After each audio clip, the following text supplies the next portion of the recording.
우리 필그림 선교교회에 대해서 너무 감사하고, 예, 지금까지 우리 필그림 선교교회와 함께 제가 기도로 또 함께 또 저를 후원하시는 그러한 선교비로 동역해 주신 것을 인해서 감사드립니다.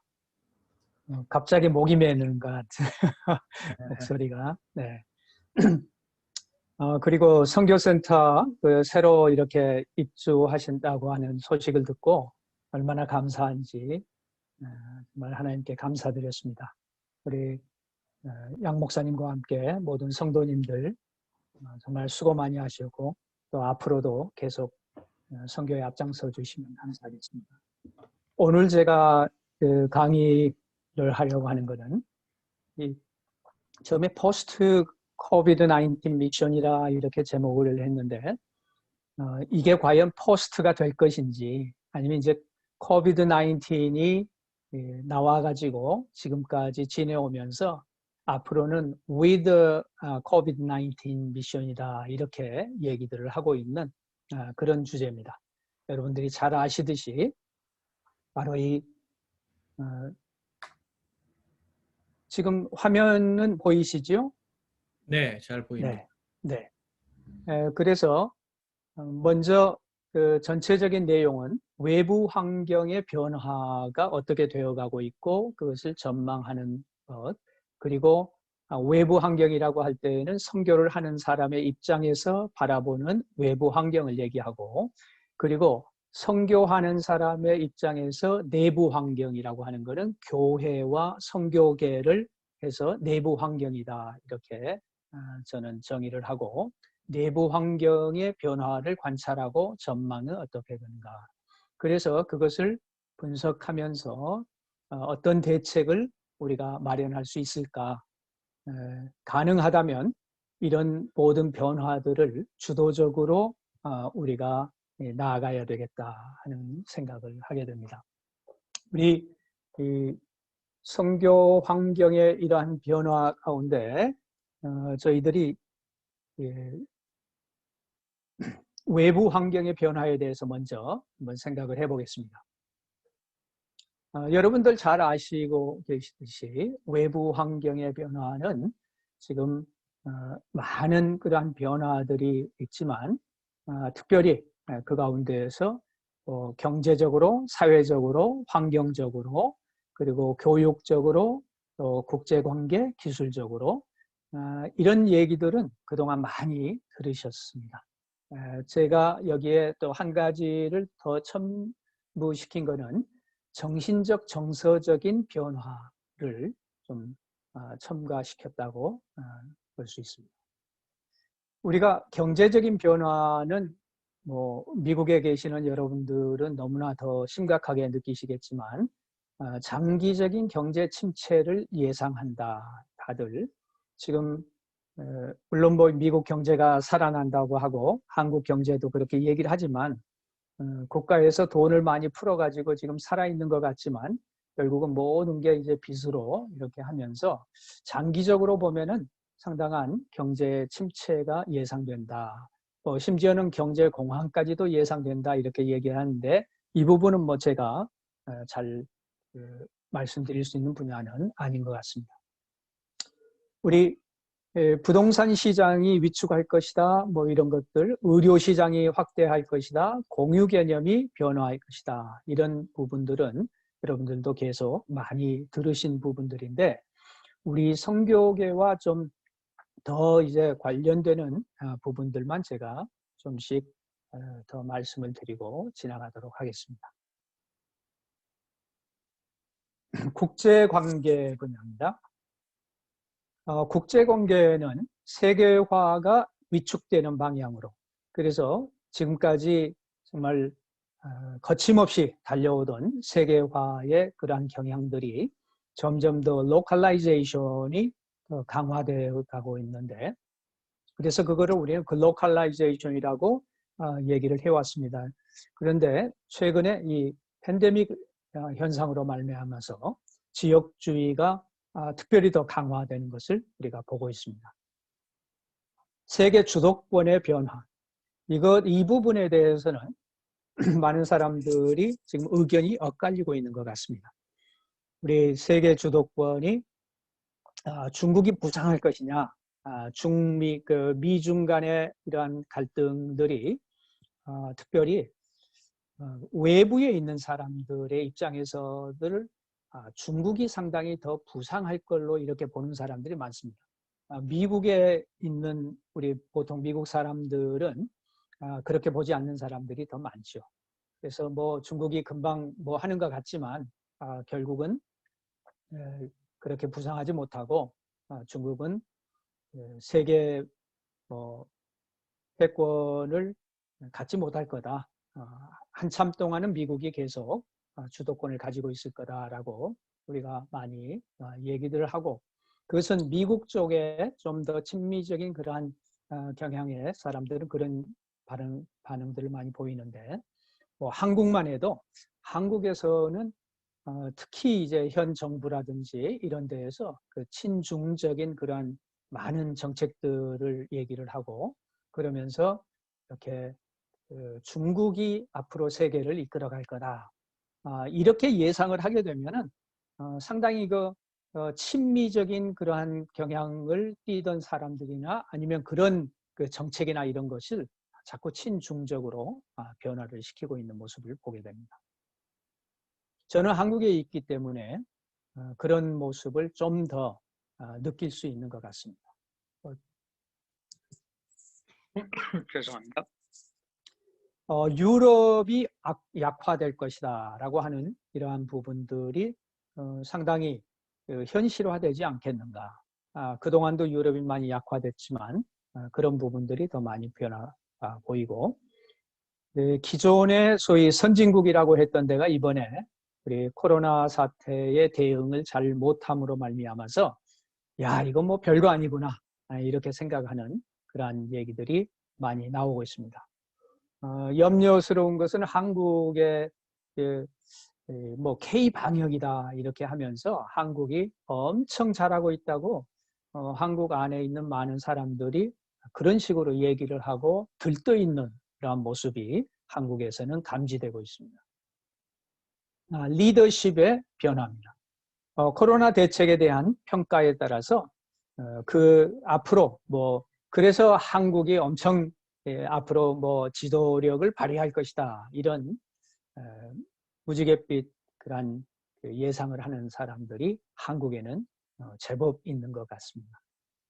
전체주의적인 통치 형태가 발달될 것이다. 이번에 그 나라들에 보면은 이 방역을 앞세워서 모든 것들이 거의 나라에서 마음대로 할 수 있다라고 하는 듯한 그런 전체주의적인 그런 통치 모습들을 보여주고 있습니다.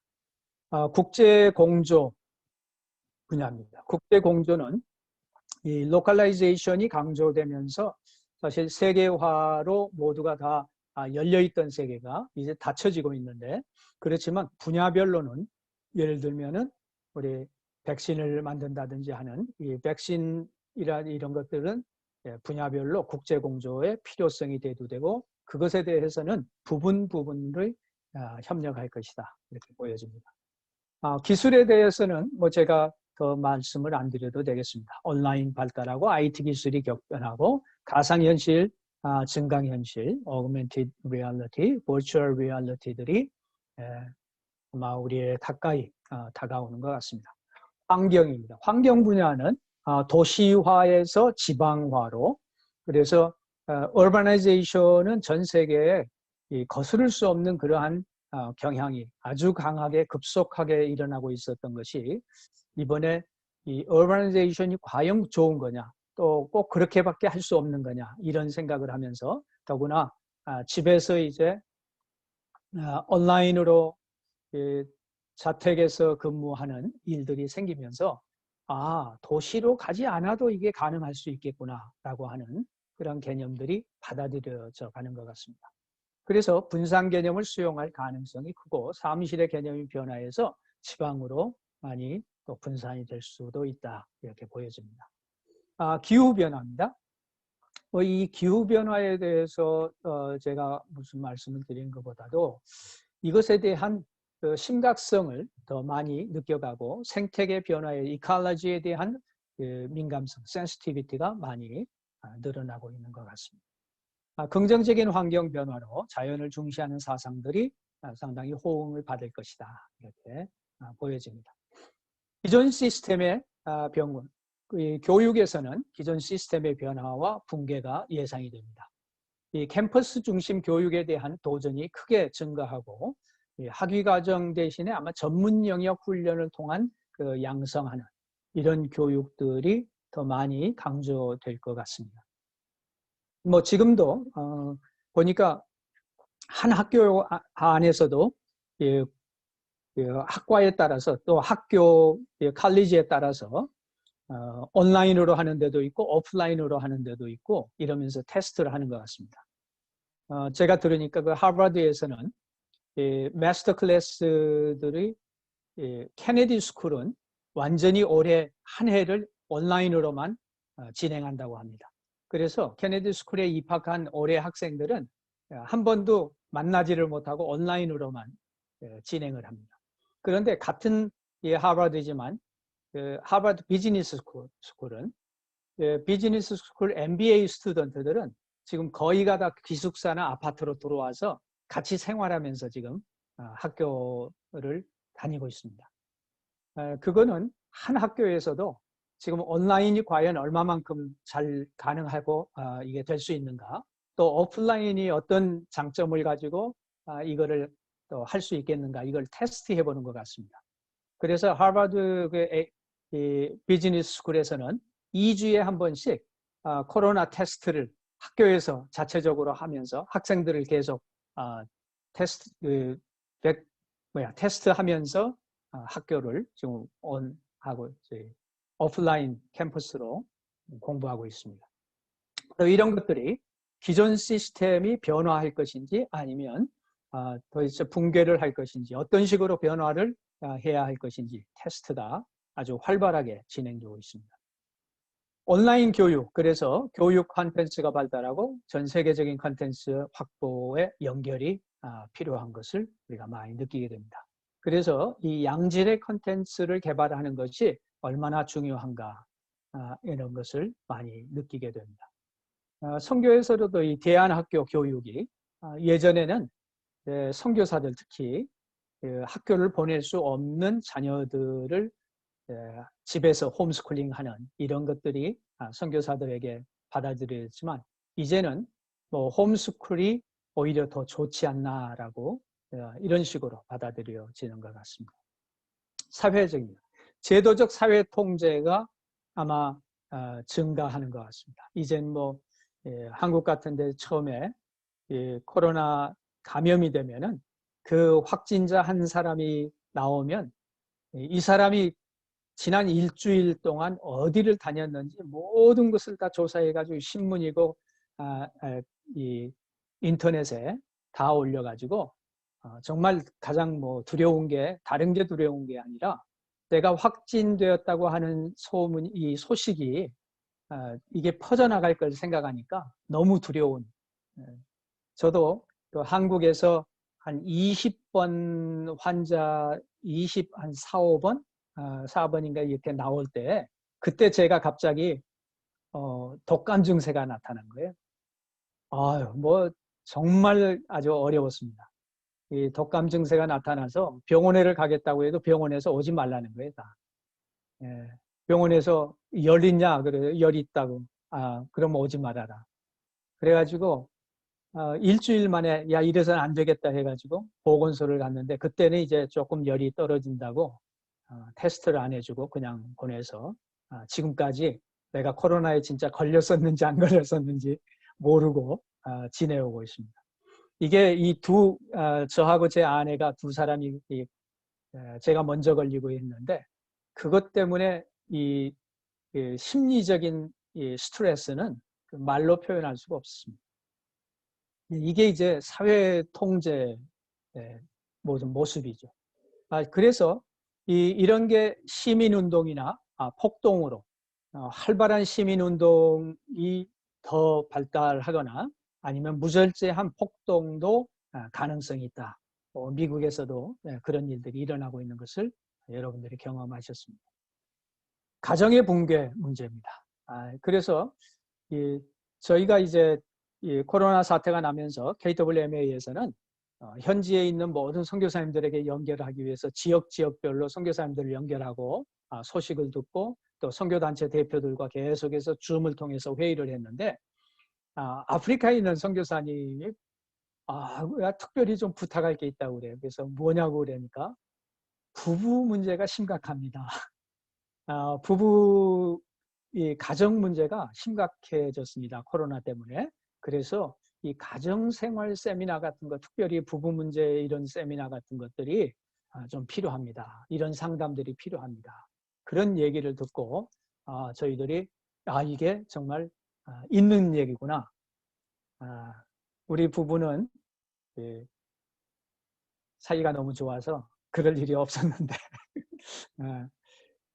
참 많은 선교사님들이 함께 그 문제들을 얘기를 하는 것을 우리가 보았습니다. 그래서 이 가정이 정말 붕괴될 것인가? 그런데 저는 지나면서 계속해서 일상과 가정의 중요성을 인식하고 오히려 가정이 더 가까워져 가는 것 같다 하는 것을 보게 됩니다.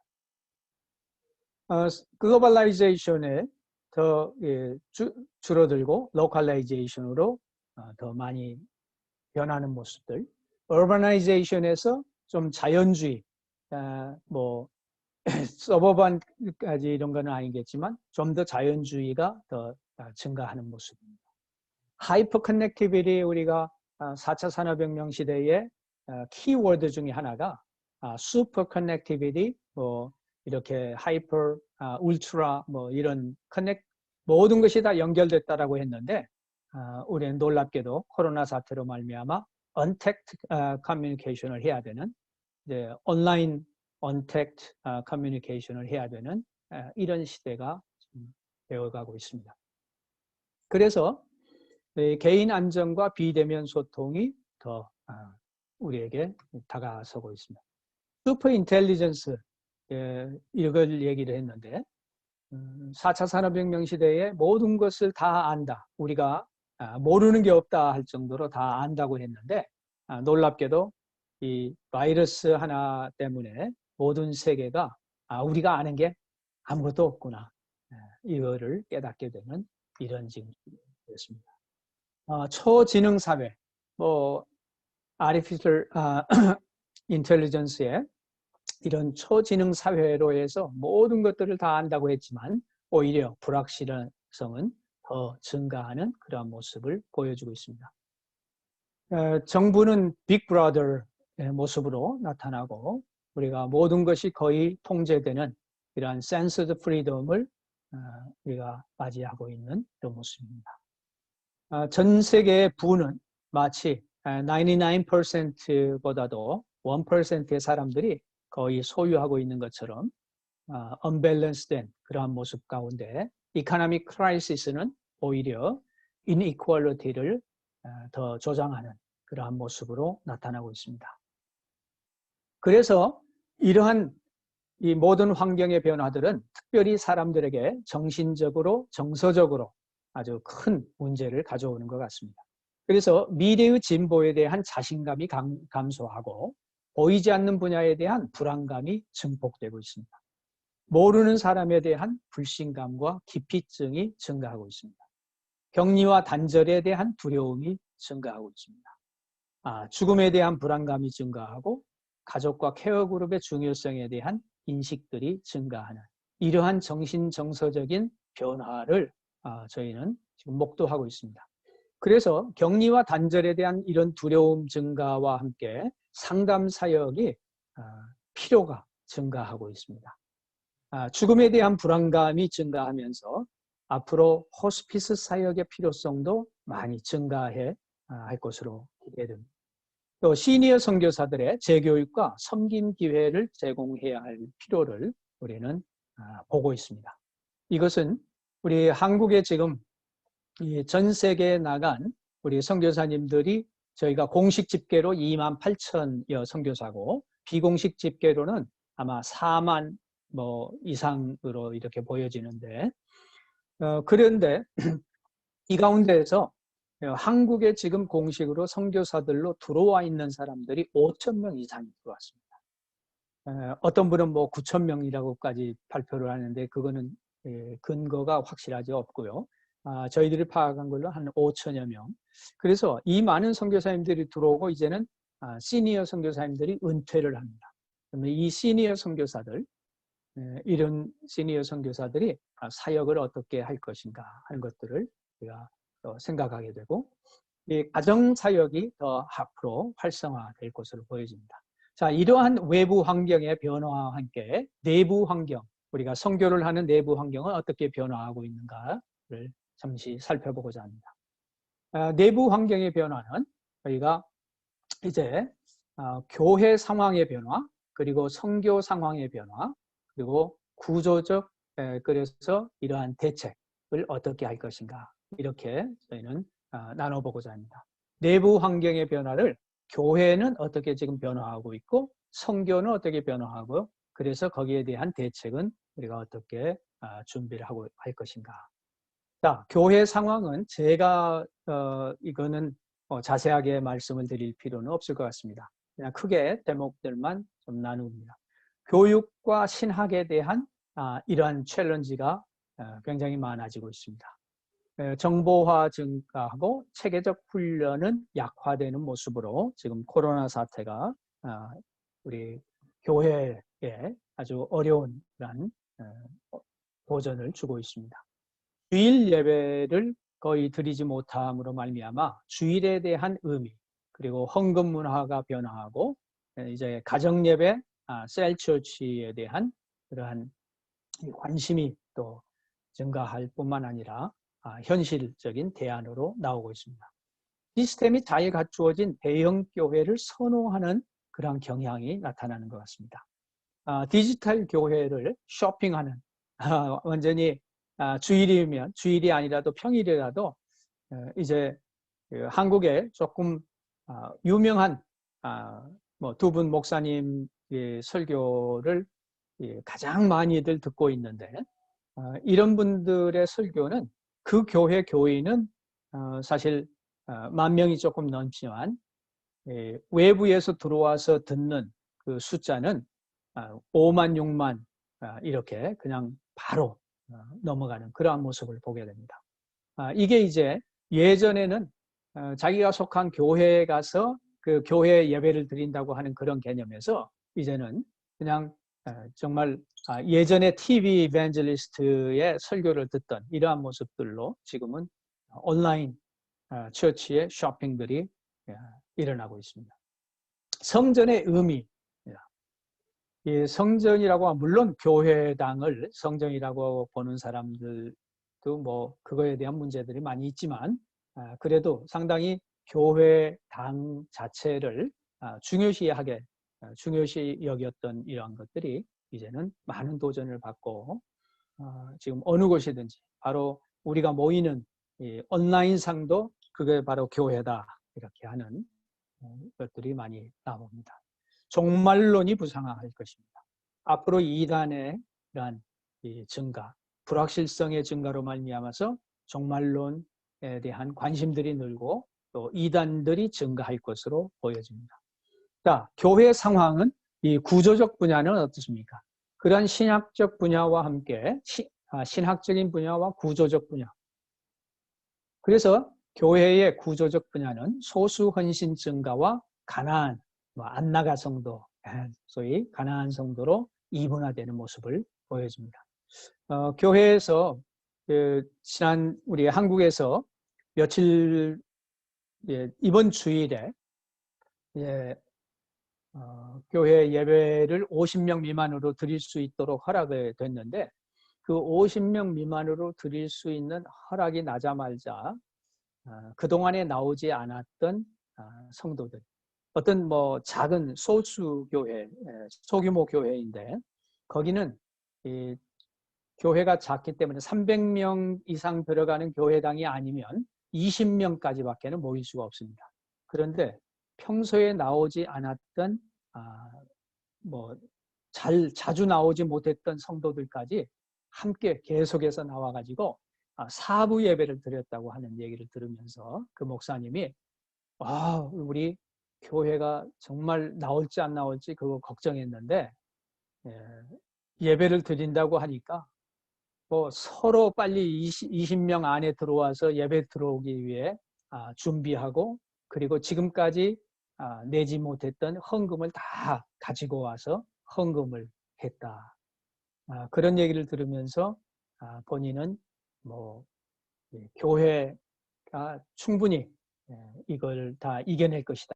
위기를 극복할 것이다. 이런 얘기를 하시는 걸 들었습니다. 그러나 그런 교회가 모든 교회가 다 그런 건 아니고 지금 상당한 변화, 도전을 받고 있습니다. 예배 형태가 변화합니다. 재정이 악화될 것이 예상됩니다. 그래서 담임 목사 개인 중심에서 전문성을 중요하게 생각하는 팀 목회를 지향할 것으로 보여집니다. 단기 선교가 감소하고 대형 교회를 축소할 것인가 하는 것에 대한 질문들을 많이 하고 심지어는 조금 비판적인 사람들은 대형 교회는 이제 끝났다. 대형 교회는 더 이상 이제 모이지 않게 될 것이다. 이렇게 얘기를 하는데 제 개인적인 생각으로는 그렇게 보이지는 않습니다. 온라인 시스템, 교회가 모든 온라인으로 지금 교육과 훈련도 지금 변화하고 있는 모습을 보게 됩니다. 우리 교회 개척과 성장에 대한 재고, 교회 개척이 과연 무엇인가? 그래서 요즘 우리 한국에서 이 COVID-19 이 팬데믹 시기에 교회를 개척한 젊은이들이 있습니다. 그런데 그 교회가 아주 재미있게 지금 개척이 돼서 진행되고 있는 그러한 모습을 우리 보고 있습니다. 앞으로 신학생들은 좀 감소할 것이 예상이 됩니다. 그러면서 평신도의 사역이 증가할 것으로 그렇게 보여집니다. 자, 그럼 선교 상황은 어떻습니까? 선교에서 신학적 분야, 선교 상황을 제가 세 가지로 신학적 분야, 그리고 구조적 분야, 그리고 전략적 분야 이렇게 세 가지로 나누어서 말씀을 드리고자 합니다. 선교 상황의 신학적 분야는 교회론과 선교사에 대한 정의 문제가 좀 더 절실하게 이렇게 대두되고 있습니다. 과연 교회가 뭐냐? 예전에는 우리 선교사님들이 가면 교회 개척했습니다라고 얘기할 때는 보통 몇 사람이 됐건 전도를 해가지고 그분들을 같이 제자 훈련을 하면서 같이 모여서 한 장소에 모여 예배를 드리는 그리고 조금 더 커지면은 교회당을 건축하는 이것이 이제 교회 개척의 정상적인 모습이었습니다. 그런데 이제는 그런 모습이 아니라 사람들이 어느 곳에서든지 모이면 그곳이 바로 이제 교회 개척이다 이렇게 나오는 예전 처치 플랜팅 무브먼트에서 상당히 그런 도전들이 뭐 오래전부터 지금 나오고 있었는데 이러한 것이 지금 그대로 받아들여지는 이러한 모습으로 지금 선교 신학적인 분야가 이 이슈가 지금 대두되면서 이거에 대한 활발한 논의와 함께 정의가 필요한 것 같습니다. 선교사에 대한 정의입니다. 지금 한국에서 한국 교회는 10만 정병 선교사 파송 이것을 2030년까지 하자. 그리고 100만 명 자비량 선교 사역자를 일으키자 그랬는데 이 100만 자비량 선교 사역자 이거는 뭐 평신도로 이제 선교를 더 전적으로 하는 사람을 얘기를 하고 있습니다. 그런데 그분들도 다 선교사라는 명칭을 주자. 이래서 그 100만 선교사 그러면 지금 나가 있는 한 3만여 선교사들하고 100만 명 이상의 이 성도들, 선교에 특별히 헌신적인 그런 삶을 사는 이러한 분들을 우리가 다 선교사라고 할 때 과연 그러면 선교사가 아닌 분은 누구냐? 모두가 다 선교사면 아무도 선교사가 아니다 하는 그런 이제 도전들이 지금 계속 논의되고 있습니다. 그래서 이 선교사에 대한 이 논의들 이게 더 앞으로 계속 활발하게 진행될 것 같습니다. 자, 구조적 분야입니다. 선교 상황에서 구조적 분야는 첫째는 선교비가 감소할 것이 예상이 될 뿐만 아니라 한국교회 선교사님들의 한 40%가 선교비 감소를 호소하고 있습니다. 그래서 대정 모금이 다변화돼야 된다. 그리고 온라인 선교 모금이 점점 활성화될 필요가 있다 하는 것을 좀 얘기합니다. 두 번째는 선교사 파종이 감소할 것이다. 소위 전통적인 정통 선교사가 감소할 것이다.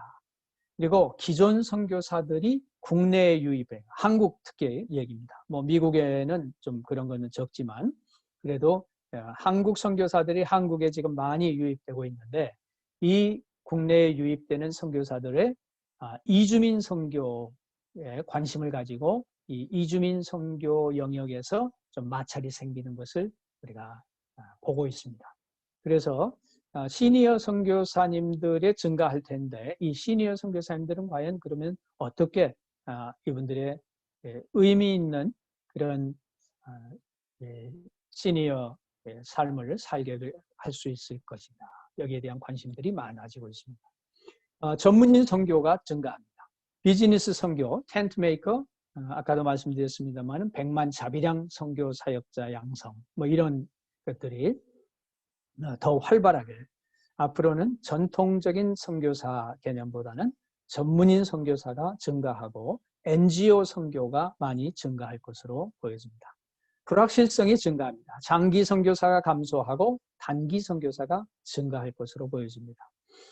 선교사들의 호불호가 판별되고 현장에서 환영받는 선교사 그리고 현장에서 완전히 분리되어서 있는 그런 선교사들이 아마 판별될 것으로 보여집니다. 예상됩니다.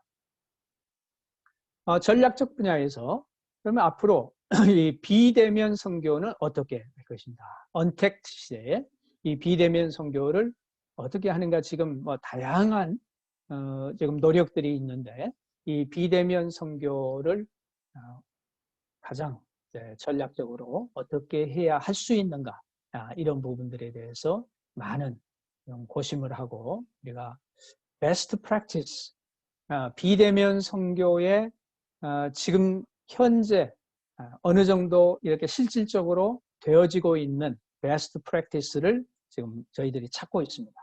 KWMA에서도 모든 선교 단체와 선교사님들에게 이런 베스트 프랙티스들을 공유해 달라고 지금 얘기하고 이번에 우리 한국 선교 지도자 포럼에서도 바로 그런 거를 발표할 것입니다.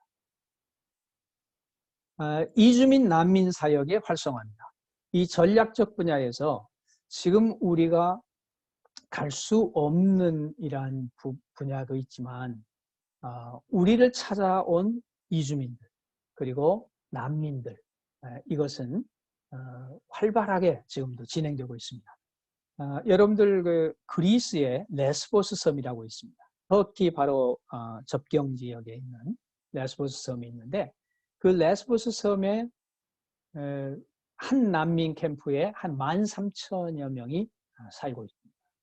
그런데 지난 며칠 전에 거기 그 난민 캠프 안에 불이 나가지고 아마 방화한 걸로 보여지는데 한 90% 이상의 불이 나서 난민들이 다 그곳에서 밖으로 뛰쳐나왔습니다.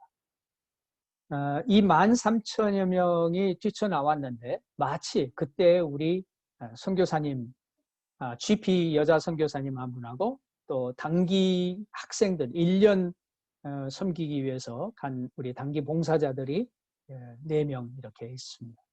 그래서 이 우리 그 팀들이 하루에 지금 처음에는 1,000개 샐러드를 만들어 가지고 이렇게 보급을 하고 했는데 지금은 한 3,000개 정도씩 지금 만들어서 그 난민들을 지금 섬기고 있습니다. 다음 주에 한국에서 자원봉사자들을 그 레스보스 섬으로 파견하려고 합니다. 이거는 지금 코로나 사태로 사실 우리가 거의 움직일 수 없는 이런 상황인데도 불구하고 놀랍게도 그리스 정부 대사관에 알아봤더니 우리 한국 사람들이 그 레스보스 섬에 와서 난민들을 섬기는 거는 우리에게 비자 필요 없이 30일 동안 오픈을 해줬어요.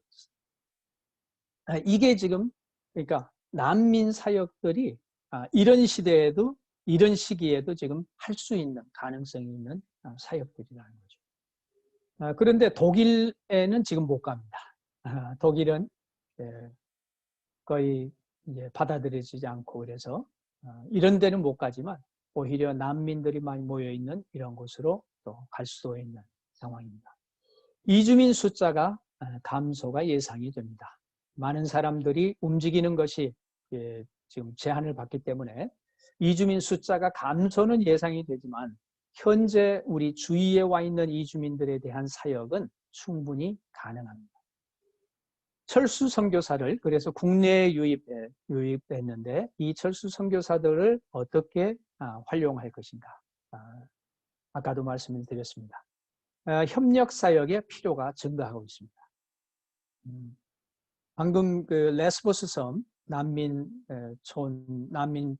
캠프 얘기도 말씀드렸습니다만은 이럴 때 이제 한국의 교회, 한국의 젊은이들 또 그곳에 일하고 있는 선교사들 이제는 철저하게 협력해서 사역을 할 필요가 많아지고 있습니다.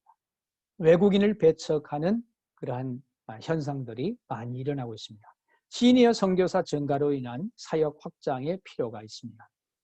자비랑 선교사, 전문인 선교사의 파송 증가가 예상이 되고 지금 벌써 그런 일들이 일어나고 있습니다.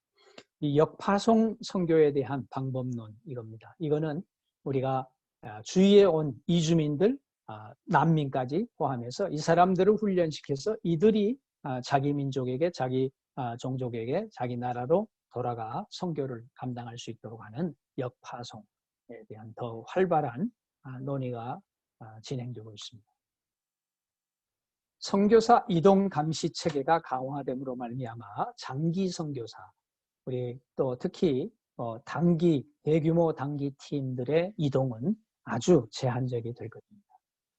파송 구조입니다. 파송 구조는 비즈니스 선교의 기회가 증가하고 국제기구 내 NGO 파송이 증가할 것입니다. 전통적인 선교사 파송은 아주 제한적으로 받을 것으로 보여집니다. 선교 자원 확장에 대한 인식의 개선이 필요합니다.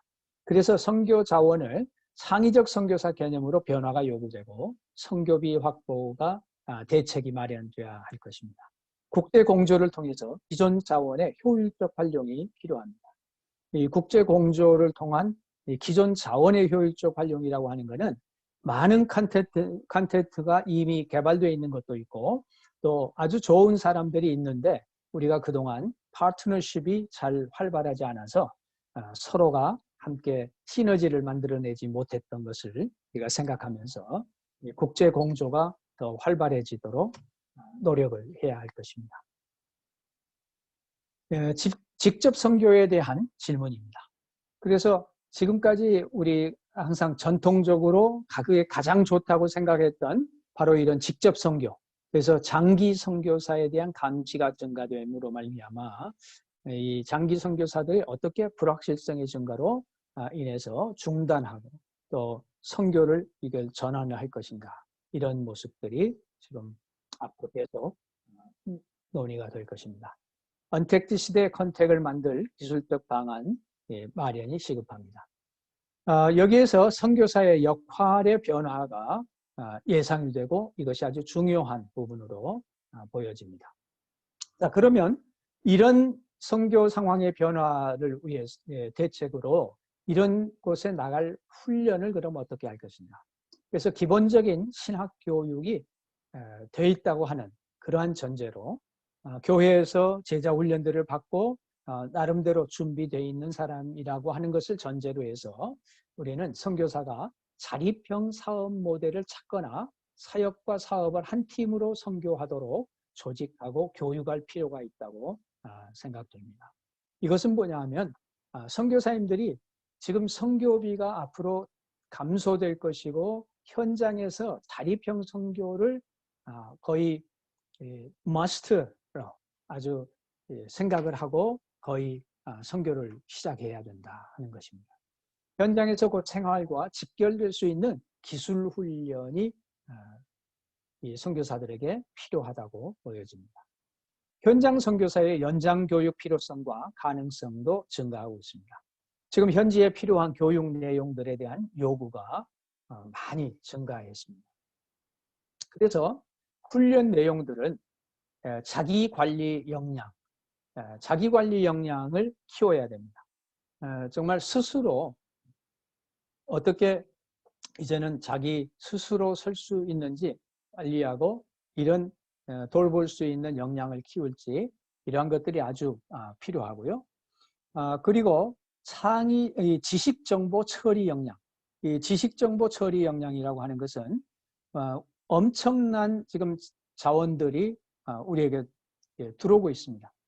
그런데 이렇게 많은 그러한 자원들, 인포메이션이 들어오고 있는데 이러한 이 인포메이션을 어떻게 우리가 문제를 합리적으로 해결하기 위해서 다양한 영역의 지식과 정보를 처리할 것인가, 활용할 것인가, 이런 역량을 키워야 한다는 겁니다.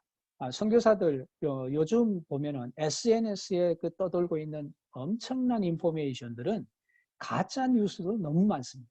그런데 가짜와 진짜를 구분하지 못하고, 우리가 물론 모든 것의 전문가는 아니기 때문에 다 알 수는 없지만 가짜와 진짜를 구분하지 못하고 선교사들 카톡방, 단체방에 가짜들을 그대로 올리고 있는 모습들을 보면은 정말 이걸 그 선교사를 신뢰할 수 있을까 하는 생각이 들 정도예요. 그래서 지식정보 처리 역량이 문제를 합리적으로 해결하기 위해서 다양한 영역의 지식과 정보를 처리하고 활용할 수 있는 법을 우리가 배워야 됩니다. 그리고 창의적 선교 역량입니다. 이 창의적 선교 역량도 폭넓은 기초 지식을 바탕으로 해서 다양한 전문 분야의 지식과 기술과 경험을 융합적으로 활용해서 새로운 것을 창출하는 이 창의적 사고 역량을 키워야 됩니다. 이런 것들이 되지 않으면 선교사들이 정말 엉뚱한, 그러니까 지금은 창의적인 사람들이 앞으로 시대를 이끌어갈 수밖에 없습니다. 모든 것을 창의적으로 생각을 해야 됩니다. 심리적 감성 역량이라고 하는 건 인간에 대한 공감적 이해와 그리고 문화적 감수성을 바탕으로 삶의 의미와 가치를 발견하고 향유하는 심리적 감성 역량을 키워야 된다고 하는 것입니다. 이 문화적 감수성이 너무 약하고 그리고 공감 능력이 떨어지는 사람들, 선교사로서 참 부족한 부분이 정말 많습니다. 그런데 이런 부분들이 그런 역량들을 키워야 될 필요가 있습니다. 의사소통 역량입니다. 물론 이 의사소통 역량 이런 것들은 우리가 아는 대로 다양한 상황에서 자신의 생각과 감정을 효과적으로 표현하고 다른 사람의 의견을 경청해서 존중하고 이래서 의사소통을 하는 그러한 역량을 키워야 할 것입니다. 공동체 역량입니다. 지역 국가, 세계 공동체의 구성원들에게 요구되는 가치와 태도를 가지고 이 공동체 발전에 적극적으로 참여하는 이러한 공동체 역량이 필요한, 그래서 선교사를 훈련하는 이 내용들의 가장 중요한 부분들을 6가지로 이렇게 말씀을 드렸는데, 이러한 역량들을 키우고 바로 이러한 역량들이 있는 사람을 우선 선교사의 후보로 받아야 될 것입니다. 자, 지금까지 저희가 가장 큰 메인 트렌드 변화는 세계화에서 지역주의가 강화되고 디글로벌라이제이션, 지금 글로벌라이제이션이 더 많이 없어지고 있는, 약화되고 있는 모습, 도시화에서 자연주의가 강화되고 있는 모습, 그리고 4차 산업혁명 시대의 디지털라이제이션, 슈퍼 커넥티비티, 슈퍼 인텔리전스, 이런 것들은 4차 산업혁명 시대에, 그리고 쉐어링이라고 하는 공유의 개념, 이런 것들이 4차 산업혁명 시대에 더 앞당기고 코로나가 4차 산업혁명 시대를 많이 앞당긴 것을 우리가 경험하고 있습니다. 이래서 저희의 큰 주요 변화 다시 한번 보면 디지털화, 그리고 집중화, 컨센트레이션, 공권력이 강화되므로 앞으로 우리의 선교를 어떻게 해야 할 것인가 이런 것들을 많이 염두에 두고 탈세계화, 디글로벌라이제이션, 자국 우선주의, 경제 침체가 우려되는 이러한 가운데 불확실성의 이런 시대를 앞으로 우리가 살아가게 될 터인데 이때에 우리에게 가장 요구되는 이러한 자세는 창의적 확장성입니다. Creative Expandability, 창의적 확장성은 우리가 거의 모든 자원에 대한 우리의 열린 마음을 가지고 창의적으로 우리가 찾아나가야 되는 창의적 확장성이 필요하고 두 번째는 의도적 개방성이 필요하다고 보여집니다. 의도적 개방성은 예수님께서 바로 사마리아 여인을 찾아가셨던 것처럼 의도적으로 찾아가지 않으면, 의도적으로 우리를 열지 않으면 사람을 만날 수가 없습니다. 그래서 의도적 개방성을 가지고 우리를 열고 다른 사람들을 받아들일 준비가 되어야 합니다. 그리고 관계적 공동체성이라고 저는 생각합니다. 이 앞으로의 사회는 정서적인 그러한 정신적인 변화들을 보면 얼마나 사람들이 외로워하고 사랑에 굶주리는지 이것을 앞으로 절실하게 느끼게 될 것입니다. 이럴 때에 케어링 커뮤니티, 바로 릴레이션십을 가질 수 있는, 우리는 소셜 디스턴스를 얘기를 하는데 소셜 디스턴스의 사회에 이모셔널 인티머시가 있는, 그래서 가족이 필리얼 인티머시가 만들어지는, 가족의 아주 친밀성 그리고 감정의 친밀성이 요구되는 시대를 지금 살아가고 있습니다. 그래서 이런 관계적 공동체를 만들어줘야 할 책임이 저는 우리 교회와 바로 믿음의 사람들에게 있다고 생각합니다. 이것이 잘 될 때에 선교는 되어질 것입니다. 그래서 저는 이 대책으로 적용 제안을 이렇게 몇 가지로 드립니다. 첫째는 선교사의 파송은 이제는 보완적인 팀으로 보내야 된다. 그냥 독립적으로 한 사람씩 아니면 한 가정씩만 보내는 것은 앞으로는 점점 더 어려워질 것이다. 그래서 선교사를 파송할 때에는 아예 팀으로 간다라는 아주 생각을 분명히 하고 서로 보완할 수 있는 이 컴피티션이 아니라 바로 컴플멘터리하는 보완적인 팀으로 보내야 한다는 거죠. 그리고 준비된 선교사를 우선으로 허입하고 파송을 해야 할 것입니다. 자원들의 한계를 우리가 많이 느낍니다. 선교비가 많이 줄어들고 있다 하는 얘기들을 우리가 계속 얘기하고 있습니다. 그렇다면 이 전략이라고 하는 것은 제한된, 한정된 자원을 어떻게 가장 효과적으로 쓸 수 있겠느냐 하는 것이기 때문에 우리는 바로 준비된 선교사, 아까 말씀드린 그러한 역량들이 준비된 이러한 선교사들을 우선적으로 허입하고 그들을 파송하는 것을 전략으로 해야 되겠다는 생각입니다. 많은 사람을 보내는 것, 이거는 많은 사람을 보내는 것도 당연히 노력해야 할 것이지만 우리는 좋은 선교사를 보내야 된다. 그래서 좋은 선교사들이 일을 할 수 있는 환경을 만들어줘야 됩니다. 그래서 준비되지 않은 부족한 선교사는, 부족한 역량은 훈련을 시켜야 될 것이고, 앞으로 파송할 때에는 재정 지원을 하는 교회와 개인과 팀을 이루어서 동역을 해야 된다. 지금까지 거의 교회는 그냥 돈을 보내주면 선교는 선교사가 하고, 그리고 교회에서는 단기팀 그냥 한두 번씩 이렇게 방문하는 것으로 선교를 해왔다면, 저는 앞으로는 교회는 선교사를 파송할 때 선교사와 교회 전체가 바로 그 사역을 어떤 만약에 한 종족을 목표로 한다 하면 미전도 종족을 함께 어답트하고 그리고 교회가 같이 간다. 그래서 선교사가 바로 우리 대신해서 지금 이 교두보를 마련하기 위해 떠난다는 그런 개념으로 일을 해야 할 것입니다. 그래서 본부와 연합적 콘텐츠 개발 팀을 조직하고 운영을 해야 할 것입니다.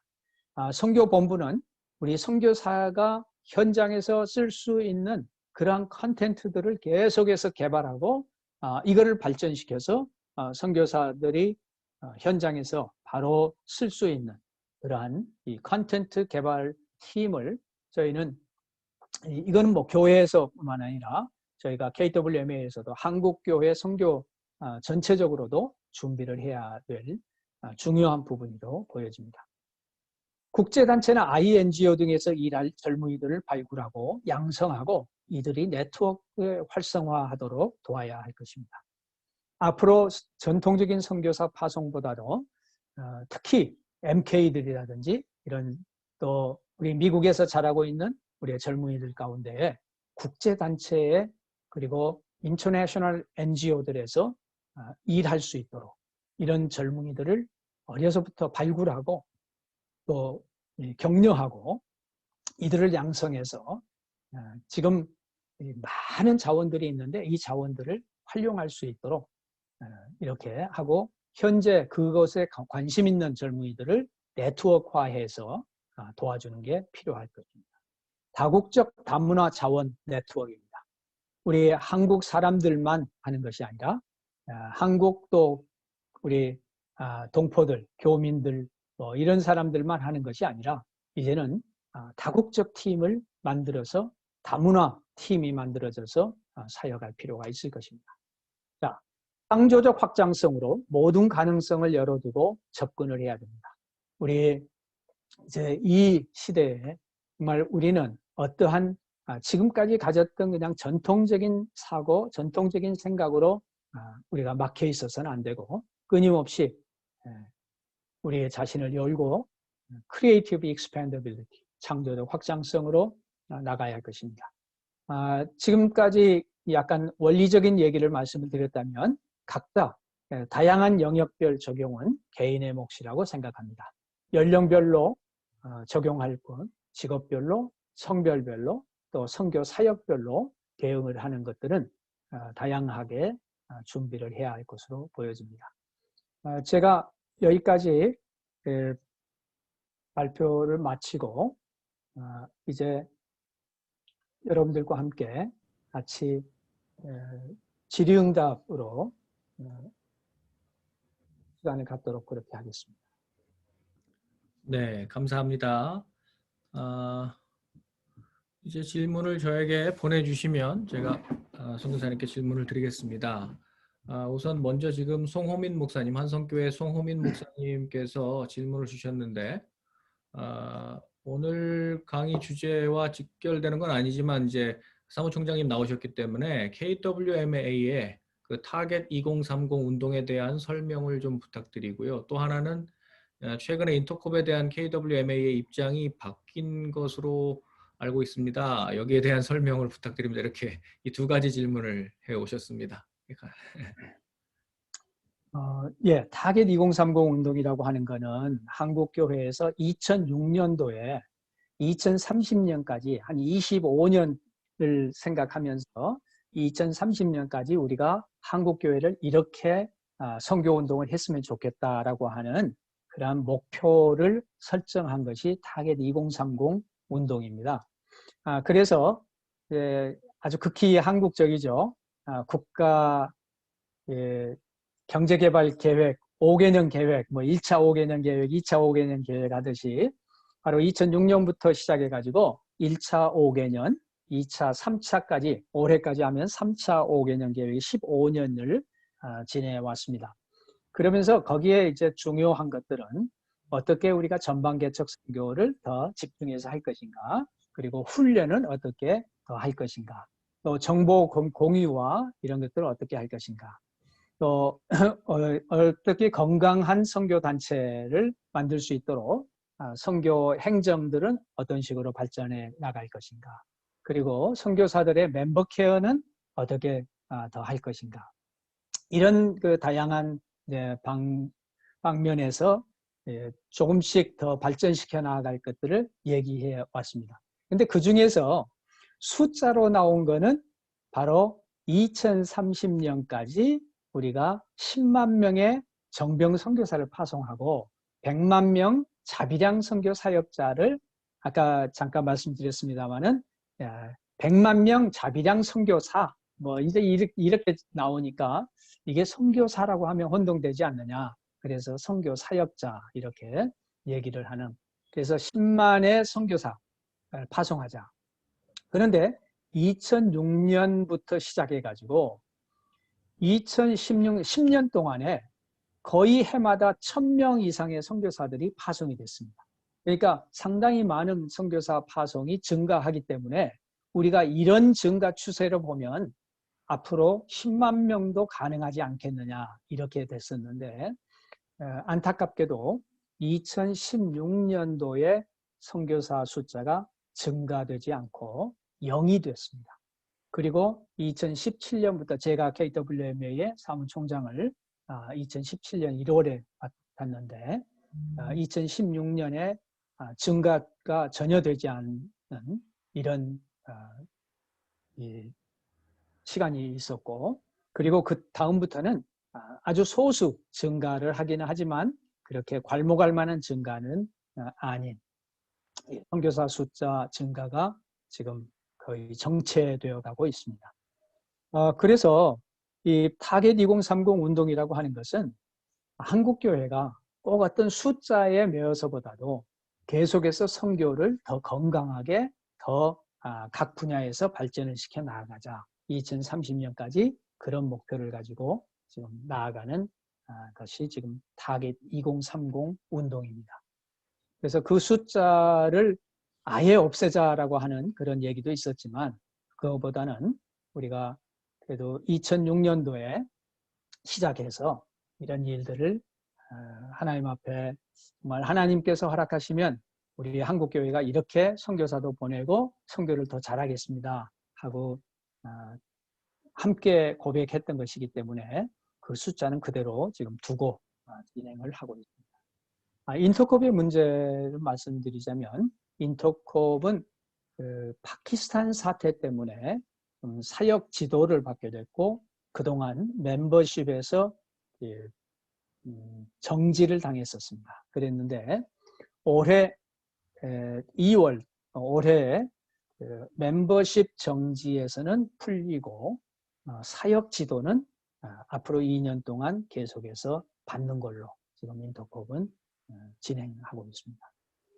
인터콥 때문에 미주에서 상당히 여러 가지 논란이 있는 것으로 알고 있습니다. 저희도 굉장히 제가 KWM의 사무총장을 맡아가지고 제일 어려운 것 중에 하나가 바로 인터콥과의 관계 문제였는데 인터콥이 일단 2단은 아니다라고 하는 것은 거의가 동의를 하고 있습니다. 조금 그들의 이제 프랙티스, 그러니까 선교의 프랙티스에서 좀 문제가 있고 선교 동원하는데 로컬 처치와의 관계에서 조금 문제가 있는 것이 드러난다 해서 저희들이 그런 부분들을 많이 지도하고 또 인터콥도 자기들이 그런 그 지도를 잘 따르겠습니다. 이렇게 나왔기 때문에 아직까지 KWM의 회원으로는 남아 있으면서 사역 지도를 받고 있습니다. 네, 감사합니다. 다음 질문은 이성일 목사님께서 이제 현재 Unreached People 그룹 미전도 종족이 과연 몇 개 정도 얼마나 남아 있습니까? 현재 KWMA에서 파악하고 있는 현황을 좀 말씀해 주시기를 질문했습니다. 네. 미전도 종족 숫자는 저희가 KWMA에서 우리가 지금 따로 파악을 하는 게 아니고 여호수아 프로젝트라고 여러분들 바로 그 joshuaproject.org 이렇게 들어가시면 거기가 이제 우리가 숫자를 그냥 서로 공유를 합니다. 왜 그러냐면 미전도 종족에 대한 숫자를 처음에 얘기한 US Center for World Mission을 랄프 윈터 박사님이 얘기한 숫자들하고 그래서 US Center 지금은 Frontier Ventures라고 이름을 바꿨는데 이 Frontier Ventures에서 발표한 미전도 종족의 숫자들은 조금 더 숫자가 많습니다. 이거는 작은 그룹들도 거의 포함을 해가지고 이렇게 더 많이 돼 있고요. 주로 영국 쪽에서 이렇게 발표한 숫자들은 좀 더 적습니다. 그래서 요즘 이제 FTT, 그러니까 이 Finishing the Task 그룹하고 미국의 남침례교 그룹하고 같이 모아서 하는 이런 또 숫자는 또 숫자가 더 적습니다. 그렇기 때문에 이 숫자는 지금도 뭐 1300여 개다 아니면 500 몇 개다 이제 이렇게 얘기하는 것들은 그룹을 좀 더 작게 하면은 1300이 되기도 하고 좀 더 큰 그룹으로 하면 지금 뭐 한 500여 개 뭐 이렇게 하고 그렇습니다. 그러니까 FTT Finishing the Task가 이번에 국제 모임을 한국에서 10월 달에 갖기로 다 준비를 해왔다가 이것도 온라인으로 이제 갖게 됩니다. 그래서 여기에서 지금 발표한 것도 본인들도 계속 이거를 그룹을 이걸 하나로 묶어야 할 건지 아니면 더 작은 그룹도 이걸 하나로 또 해야 할 것인지 이런 것에 서로가 좀 다른 뷰가 있기 때문에 숫자를 그러니까 더 작은 그룹을 허락을 하면 숫자가 1300개, 400개 아직도 더 많으면은 이제 거의 뭐 3000개까지도 얘기를 하는 이런 게 나오고 아니다. 그 정도까지는 아니다. 그래도 최소한 뭐 5만 명 이 정도 그룹까지 이렇게 해야 되지 않겠나. 이럴 때는 또 수가 또 적어지고. 예, 감사합니다. 지금 코로나 팬데믹 상황으로 인해서 이제 각국이 비자라든지 이렇게 입출입을 통제하고 있는 이런 상황이 돼서 우리 선교지에 거주하고 있는 선교사님들이 지금 벌써 뭐 5천 명 이상이 한국으로 귀국한 상황인데요.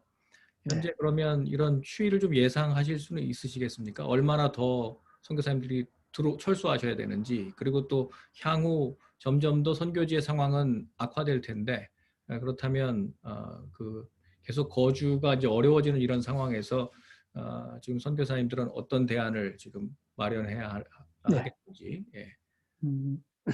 우리 한국에 들어온 선교사님들은 기회만 있으면 선교지로 다시 돌아가려고 많이 노력을 하고 있습니다. 그런데 제가 아는 우리 터키의 선교사님도 바로 며칠 전에 터키의 그 일부에 공항 가다가 가는 길에 다시 돌아왔습니다. 그게 그 터키에서도 어떤 다른 지역으로 가야 되는데 그 지역으로 가는 거를 허락해 주지 않는다. 그래서 다시 지금 돌아와 가지고 또 이번 주 말에 비행기가 뜨면 무조건 하여튼 가겠다. 뭐 이렇게 지금 준비를 하고 있습니다. 이만큼 선교사들이 현지로 돌아가고 싶어 하는 선교사님들이 많이 있습니다. 그런데 비자 문제 또 돌아가는 데에 대한 경비가 아주 비싸졌기 때문에 이런 경비 문제 뭐 이런 게 있어서 지금 못 돌아가고 있는 상황이 많이 일어나고 있습니다. 앞으로 선교사에 그러면 한국 거주하는 선교사가 많이 늘어날 거냐? 당분간은 늘어나리라고 보여집니다. 당분간은 선교사들이 현지에서 지내기가 너무 어려워서 지금 도저히 철수할 수 없어서 그러니까 인도네시아에 있으면서도 예를 들면 인도네시아 자카르타에 있는 사람은 철수를 할 수 있었어요. 그런데 저쪽 다른 섬에 있는 사람은 아예 이제는 나올 수가 없는 뭐 이런 형편이 되기도 하고 그래서 또 못 나왔는데 또 며칠 전에 인도네시아 다른 섬에 있는 분도 또 어떻게 해서 나왔어요. 그러니까 개인적으로 저희가 이제 선교단체에다가 얘기하기를 아주 이 기저질환이 있어서 위험하다 생각되는 선교사들은 철수시키십시오. 그리고 본인이 너무 심각하게 느껴서 내가 도저히 여기에 지금 있기가 어렵습니다. 이런 정서적 불안이라든지 심지어는 뭐 공황장애 증세를 보인다든지 이런 분들은 단체별로 철수를 하시라고 그렇게 권유하고 있습니다. 그러면 한국에 오면 어떻게 한가? 저희는 그동안 KWM에서는 격리시설을 많이 알아봤고 또 격리할 수 있는 대로 도와드렸고요. 격리가 끝난 다음에 선교사들의 거주 문제는 KWMA가 도저히 감당할 수가 없어서 이분들은 각 단체들 그리고 교회들의 그리고 요즘은 개인들도 이런 거주 시설, 임시 거주 시설을 제공하고 있어서 그동안 진행하고 있습니다. 앞으로 우리 선교사님들이 그래서 많은 선교사님들이 자꾸 한국에서 이제 선교지 돌아갈 날만 기다리면서 무료하게 보내는 이것보다는 한국에 와 있기 때문에 아직은 그래도 한국은 여러 가지 사역을 조금씩은 감당할 수가 있기 때문에 가능한 대로 자기가 섬기던 그 종족, 그 나라별 사람들, 이주자들을 위한 사역을 하도록 그렇게 권장하고 있습니다. 그런데 이제 그동안 이주자 사역을 해온 분들하고 국내에서 일하는 분들하고 함께 협력하도록 특별히 부탁을 드리고 있습니다. 장기적으로는 우리 많은 선교사님들이 이주자 사역을 좀 할 수 있도록 길이 더 열려야 할 것으로 보여지고 현장으로 돌아갈 선교사님들도 다양한 지금 준비들을 해서 지금까지 현장에서 어떤 전문성을 가진 특별히 또 비즈니스가 되었건 아니면 다른 전문성을 가졌건 이런 전문성을 좀 교육을 받고 돌아가도록 지금 한국에서는 다양한 교육을 제공하고 있습니다. 네. 예, 감사합니다. 필그림 선교교회 남상호 목사님 질문인데요.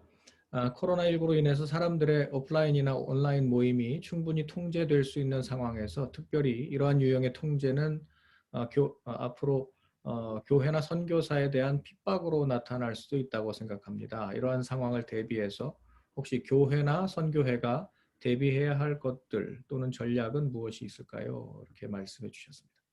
네, 아까 말씀드린 대로 빅브라더의 지금 관세. 뭐 정부가 코로나만 얘기하면 지금 예배도 중지, 모든 걸 다 그냥 중단시켜 버릴 수 있는 이런 상황이기 때문에 참 조심스러운. 처음에는 이제 정부의 그러한 방책을 교회가 거의 무조건적으로 따랐는데 최근에 우리 교회 한국 교회에서 일부 목사님들이 아니다. 우리가 이제는 무조건적으로 따를 수 없다. 이런 이제 목소리들을 내기 시작을 했습니다.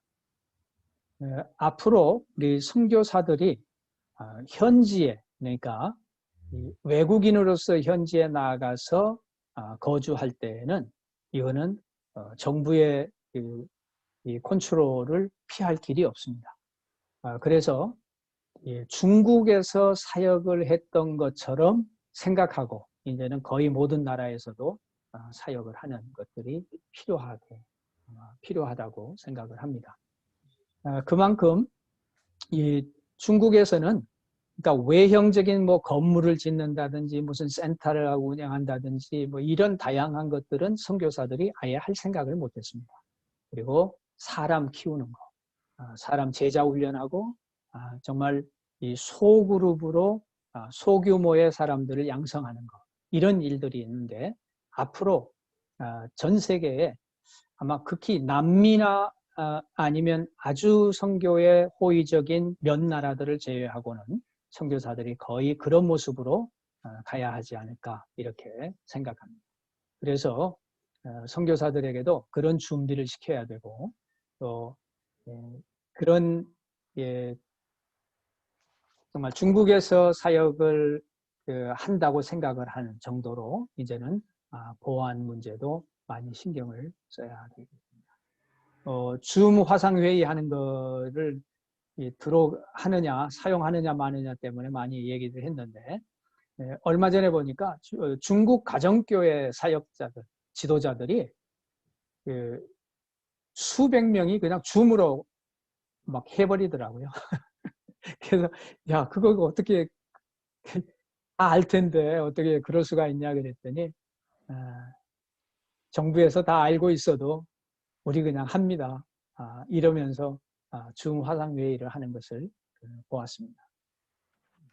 아마 핍박을 예상하고 그럼에도 지금 뭐 다른 방법보다는 그래도 줌이 아직 실용적이다 보니까 사용을 하는 것 같습니다. 네. 네. 죄송합니다. 지금 지역교회를 목회하고 계시는 우리 목사님들께서 이 변화되는 선교 상황에 대해서 또 지금 현재 파송하고 후원하신 선교사님들에 대해서 아마 염려들이 있으실 것 같은데요. 우리 혹시 목사님들 질문 있으시면 해주시기 바랍니다.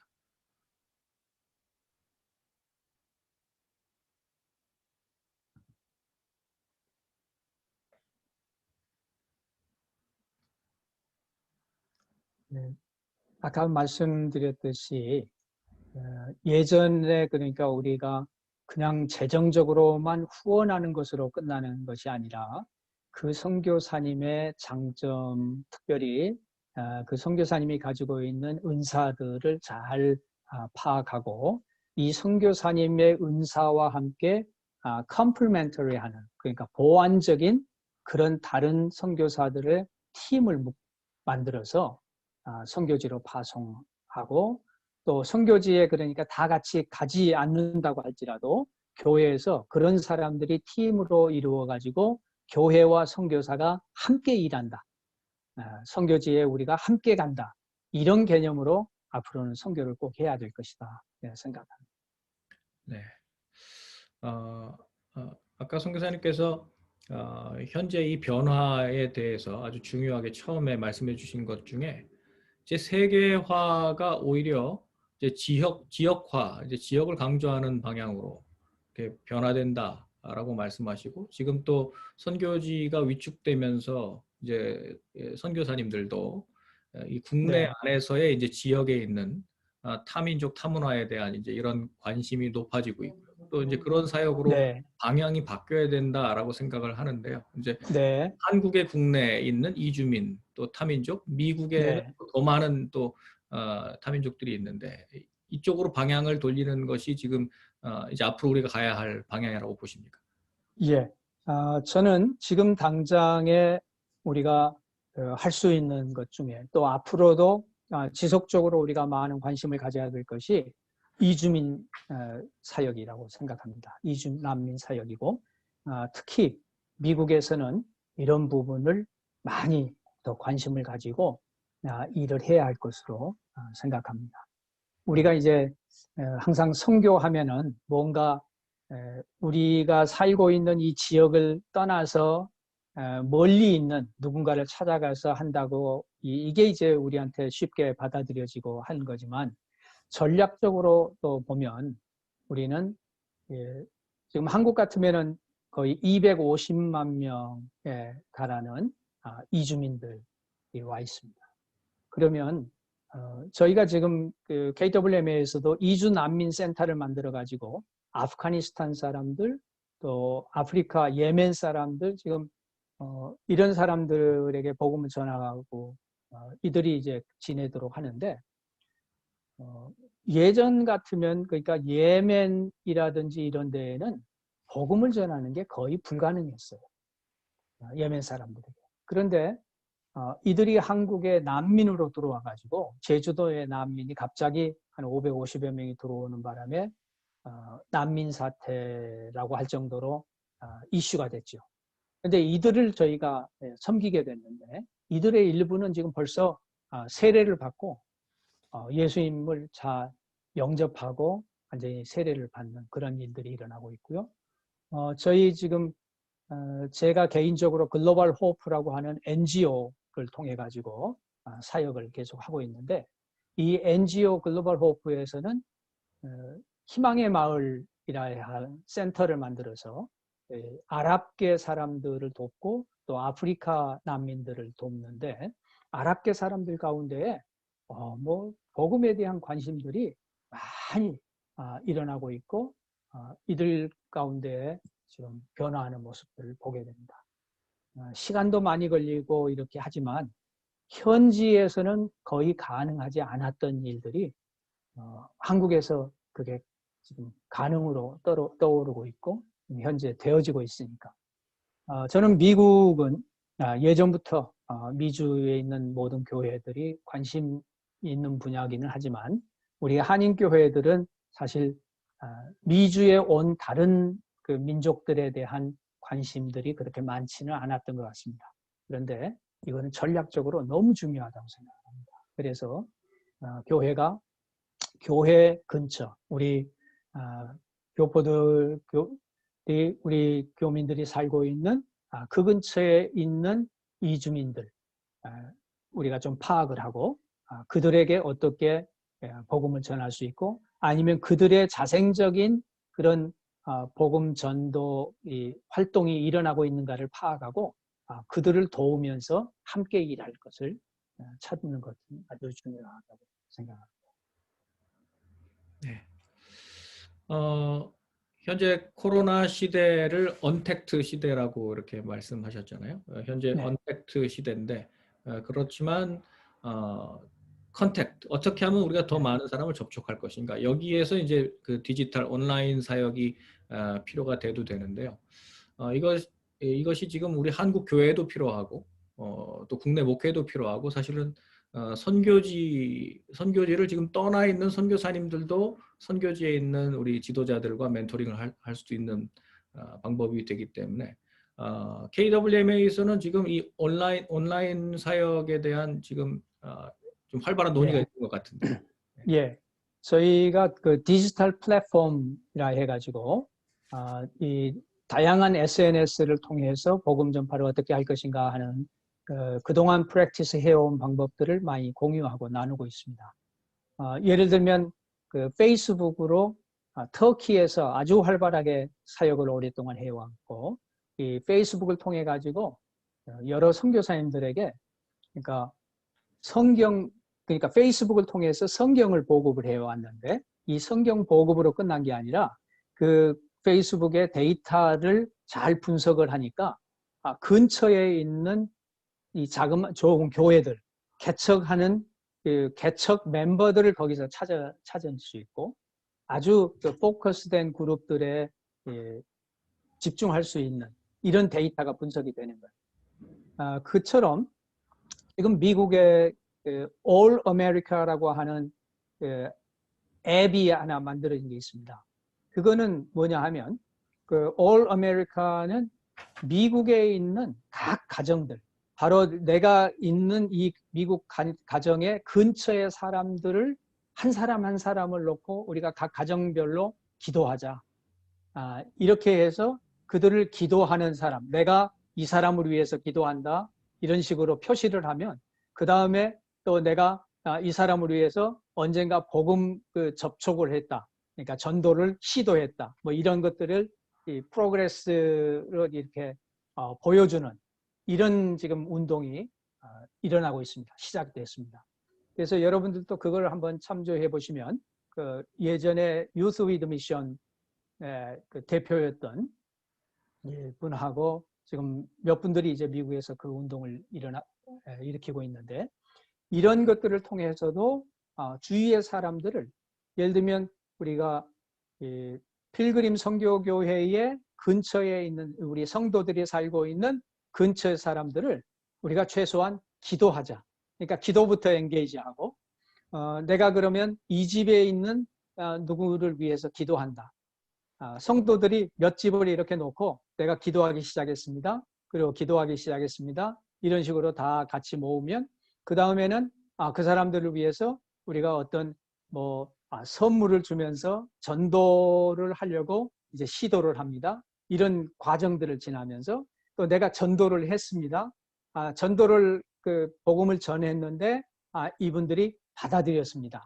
이런 것까지를 프로그레스를 다 볼 수 있는 이런 지금 앱들을 만들어서 사용을 하거든요. 이런 것들까지도 다양하게 지금 우리가 사용할 수 있는 SNS의 자원들을 함께 나누고 또 이것들을 통해서 사람들을 할 뿐만 아니라 저는 이 앞으로 시대에도 가장 중요한 건 뭐냐면 이 언택트 시대에 사실은 딥텍이 필요해요. 정말 아주 깊이 있는 한 사람, 깊이 있는 접촉 한 사람. 제 아내가 요즘은 우리 선교사님들을 상담을 하고 있는데 상담을 이제는 대면 상담이 거의 안 되거든요. 대면 상담을 거의 할 수가 없는데 놀랍게도 대면 상담을 못 하니까 서울에 있으면서 대구에 있는 선교사님을 지금 벌써 한 9회를 상담을 하고 있어요.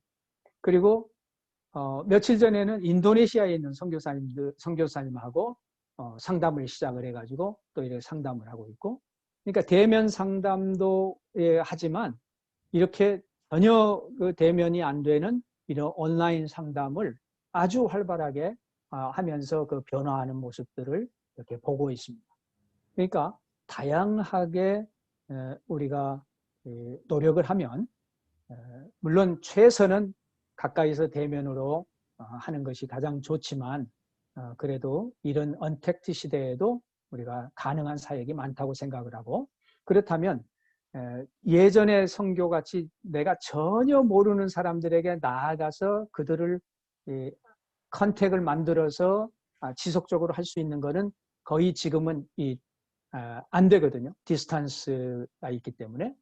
그렇다면 알고 있는 사람의 중요성을 더 깊이 깨달아요. 내가 아는 사람을 통해서 그 사람이 소개를 해서 나하고 연결이 되도록. 그래서 Neo Culture Evangelism, Neo Culture 미션이 굉장히 중요합니다. 예전에는 완전히 다른 컬처를 찾아가서 그것이 소위 M3 그렇게 얘기를 하고 했는데, 이제는 내가 M3를 찾아갈 수가 없는 시대가 돼버린 거예요. 직접 찾아가서 외국인에 대한 기피증이 점점 심해지고, 내가 가면은 이제는 너 스파이냐 아니면은 코로나 감염시키러 왔느냐 뭐 이렇게 돼버리니까 그들이 신뢰할 만한 사람들을 찾아요. 그러니까 우리가 지금 알고 있는 사람 가운데 그들이 다른 사람을 소개할 수 있고 그와 내가 연결이 되는, 그래서 니어 컬처에 있는 바로 네이버를 중요하게 생각을 하고 네이버가 그 넥스트 네이버를 연결하도록 이렇게 지금 전략을 짜야 할 것입니다. 네. 예. 장시간 감사합니다. 오늘 이렇게 시간 내주셔서요. 이제 선교사님께서 현재 하고 계시는 사역, 개인적인 기도 제목 저희에게 나눠주시면 저희가 모두 속어 네. 제거하고 해제하고 이제 다 같이 합심해서 네.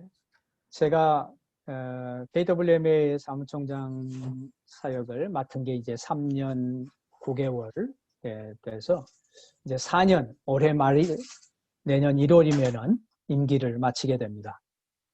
주님께서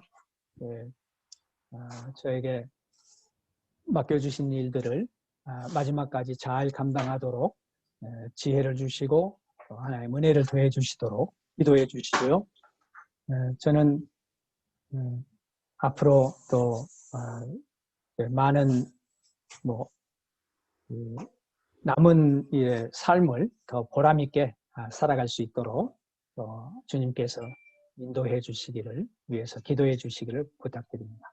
네, 감사합니다. 우리 KWMA 이제 남은 임기 잘 마무리하실 수 있도록 또 이후에 삶을 잘 하나님 앞에 드릴 수 있도록 우리 기도 제목을 주셨는데, 우리 모두 다 음소거 해제해 주시고 함께 통성으로 우리 선교사님 축복하면서 기도해 주시고, 우리 러브 뉴저지 간사로 수고하시는 우리 박지우 목사님, CNG 교회 박지우 목사님께서 마무리 기도해 주시면 좋겠습니다. 다 같이 기도하겠습니다.